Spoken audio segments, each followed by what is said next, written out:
In the last session, we have learned about a rational number, which looks like P by Q form. Today we are going to learn a positive rational number. Positive rational number. In this case, a rational number is said to be a positive if its numerator and denominator both are positive या फिर both are negative. Just like 1/2 तो both are positive, या फिर -3/-4 दोनों ही negative होनी चाहिए, या फिर दोनों ही पॉजिटिव, न्यूमरेटर एंड डिनोमिनेटर. तो आपको अगर याद ना हो तो मैं बता दूं कि जो ऊपर वाला नंबर है उसको हम कहते हैं न्यूमरेटर, और जो नीचे वाला नंबर है उसको हम कहते हैं डिनोमिनेटर. ये वापस से रिकॉल कर लो. तो जैसे ही हमें यहाँ पे डेफिनेशन मिली है कि both are, numerator and denominator both are या फिर पॉजिटिव या फिर नेगेटिव, दोनों को सेम साइन होनी चाहिए. And the next topic is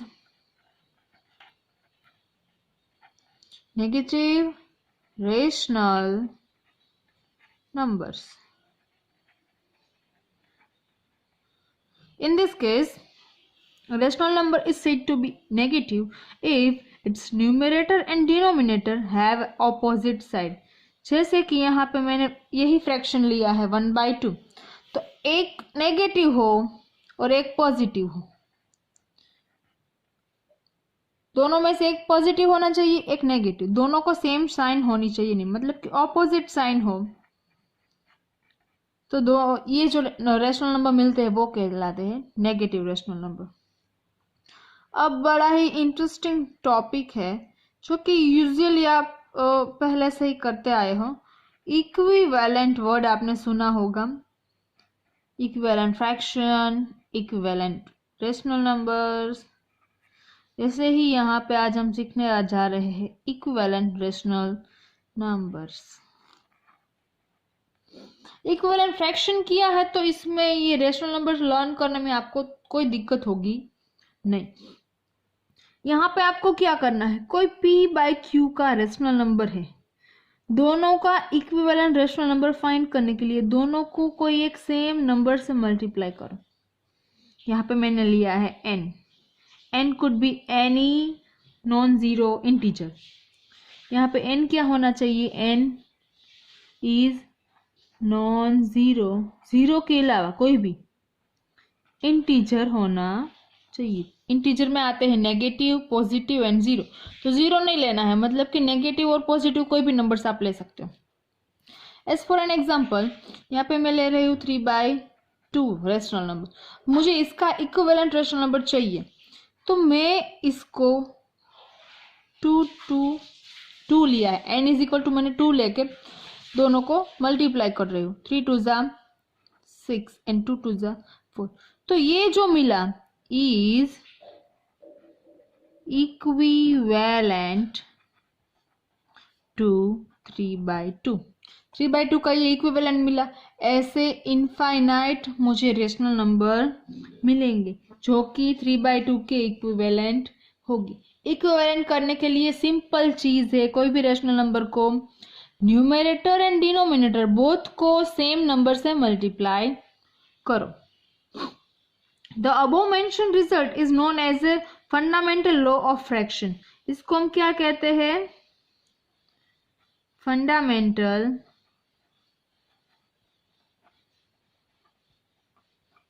law of fraction. Fraction हम सीख के आए हैं ना, तो उसका फंडामेंटल लॉ है ये.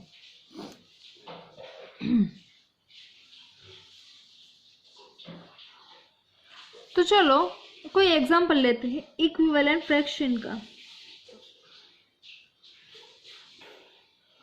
यहाँ पे एग्जांपल एक्सरसाइज 4.1 का क्वेश्चन नंबर 2 है. Right 3 equivalent rational number 2. -1/3 और -5/3 के 3 इक्विवेलेंट रेशनल नंबर्स हमें फाइंड आउट करने हैं.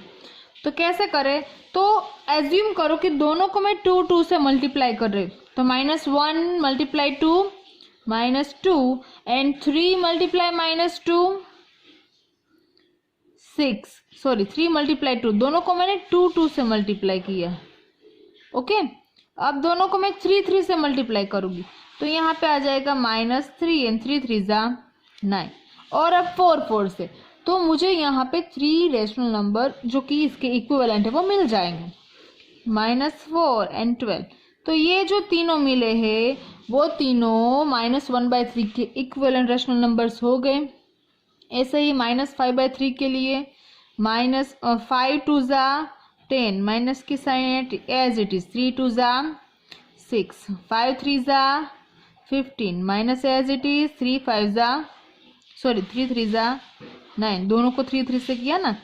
अब 5 4 जा 20 एंड 3 4 जा 12, माइनस की साइन एज इट इज। तो यहाँ पे ये 3 रेशनल नंबर मुझे -5/3 के इक्विवेलेंट मिले हैं। Now we are going to learn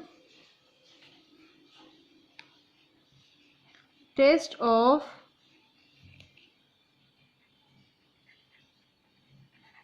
equality of two rational numbers।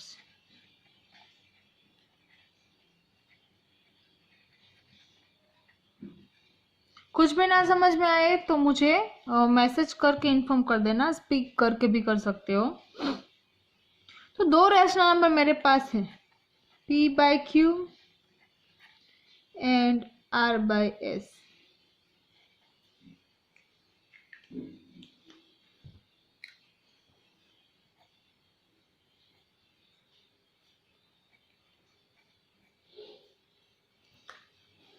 तो इन दोनों को, ये दोनों इक्विवेलेंट है या नहीं मुझे चेक करना है, तो मुझे करना पड़ेगा cross multiplication, p multiply s and q multiply r।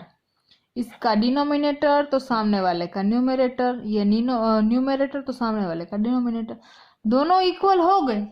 तो then we can say that कि this two are equivalent to each other.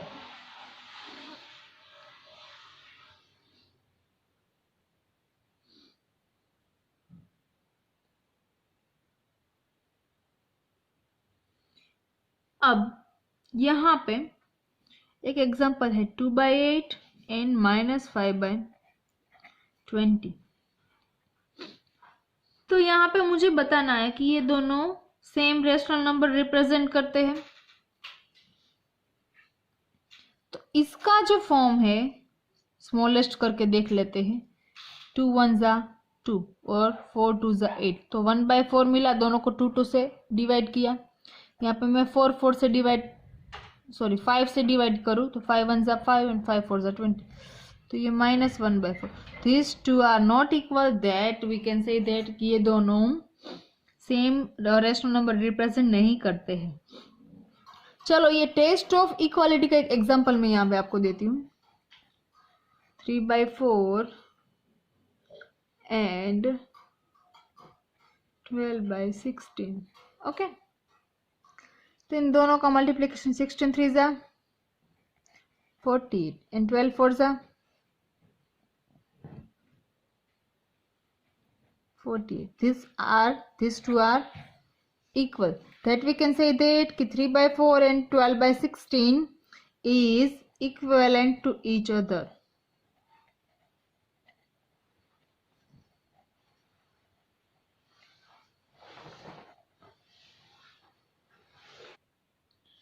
यहाँ पे जो ये क्वेश्चन नंबर 3 है, which of the following pairs represent the same rational number. जो मैंने यहाँ पे आपको अभी बताया उसका फर्स्ट हम सॉल्व कर रहे, दोनों सेम रेशनल नंबर है या नहीं चेक करने के लिए मुझे करना पड़ेगा इसको स्टैंडर्ड आउट। तो ये तो स्टैंडर्ड फॉर्म में है ही, अब इसका कुछ भी हो सकता है नहीं, तो इसको सॉल्व करते हैं। दोनों को कोई एक सेम नंबर से डिवाइड करो, 7 3 जा 7 7 जा, इसका होता है 7 3 जा, इसका होता है 7 7 जा, माइनस आ गया 7 7 विल बी कैंसिल आउट, तो क्या रह गया -3/7, और यहाँ पे है -3/7, both are equal. Then we can say that these two rational numbers which are represent same rational number। अब दूसरा चेक करते हैं, 4/-5 एंड -4/5। तो इसको -1 से दोनों को मल्टीप्लाई कर दे, सॉरी इसको -1 से डिवाइड कर देते। -4 -5, तो इसका क्या हो गया -4/5 और ये -4/5। These two are represent same rational number, क्योंकि कोई भी नंबर को 1 से डिवाइड करो तो वो नंबर खुद, क्योंकि कोई भी नंबर को 1 से डिवाइड करो तो नंबर इटसेल्फ मिलता है। -4 डिवाइड बाय 4 डिवाइड बाय -1 किया था और 5 डिवाइड बाय -1 किया था, मैंने ये डायरेक्टली स्टेप लिखा था। अब देखो 4 डिवाइड -1 मतलब कि हमें यहाँ पे माइनस साइन है तो -4 मिलेगा, और -5 -1 तो वो 5 हो जाएगा, minus minus will be cancel out. Okay, अब सी 2/3 एंड -6/9। तो 2/3 वो तो ऑलरेडी सिंपलेस्ट में है, इसको सिंपल आउट करते हैं। 2 3 और ये 3 3 3 विल बी कैंसल आउट, -2/3 रहा, यहाँ पे 2/3 है। So these two are not represent the same rational number। अब जो कि लास्ट का है हमारा D, 5/-7 एंड -7/5। तो ये तो आपको देख के ही बताना, क्योंकि जो ऊपर वाला -4/-5 -4/5 हमने जो बताया है वो रिप्रेजेंट करता है, तो ये भी रिप्रेजेंट करेगा। Thank you for the watching. और आपको होमवर्क में करना है एक्सरसाइज 4.1 का question 2 and 3 in fair book. बस इतना लिख दो, ये 2 क्वेश्चंस मैंने आज आपको समझाए वो दोनों सॉल्व कर दो।